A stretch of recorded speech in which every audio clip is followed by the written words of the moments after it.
No, no. I find it a bit mystifying that people think that, you know, two mature men would go into a room and work together like adults, you know. So I've always been a bit baffled by the reaction. And it could annoy me, but I don't let it. But, you know, I'm 57, and the notion that I'd be terrified is just daft, or that Roy would be terrified of me, or, you know, overwhelmed by my literary credentials or something like that. It's just silly, you know, it's silly. We were two men, we knew what we wanted to do, we were commissioned to write a book, and that's what we did, you know, it's simple as that. So did it get cracked? Really enjoyable. Professionally, really great, because it was a bit of a gamble, always is, you know, writing anything by yourself, I find, is always a gamble. You never know where you're going with the book, but when you're working with somebody else, I suppose it doesn't exactly double the gamble, but it makes it a bit complicated. But from the very beginning, working with Roy was, well, it was a joy, you know, great fella to work with, and I really enjoyed his company as well. So we got down to business immediately, but in the gaps in between, the cup of coffee or whatever, the breaks, I got on really well. I really enjoyed working with him and just being in his company.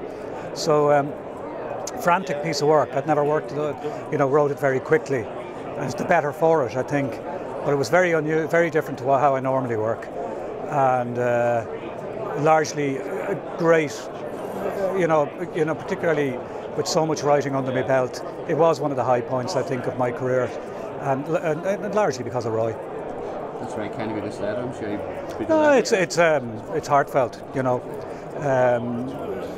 You know, as I said, it's always a bit of a gamble, and the gamble, I think, paid off. It was terrific. So this is the first foray into sport. It looks really for you, isn't it? It is, and it might be the last. I decided a while back that where possible, I'm always working on a novel, which is what I do. So I'm working on my 11th, and I always thought, well, if I do anything else, it'll have to have that kind of once-in-a-lifetime feel about it. And because I don't need to jump at every piece of work that I'm offered. And this one, I think I was spoiled a bit, because I suspect I'd never encounter. Football is my one sporting love. I'm not really interested in other sports, but also I can't think of a more interesting man within football, or in an Irish context, I can't think really of a more interesting man than Roy to work with. So I suspect I was spoiled. So unless something extraordinary came up that really made me interested, I wouldn't jump at doing it again.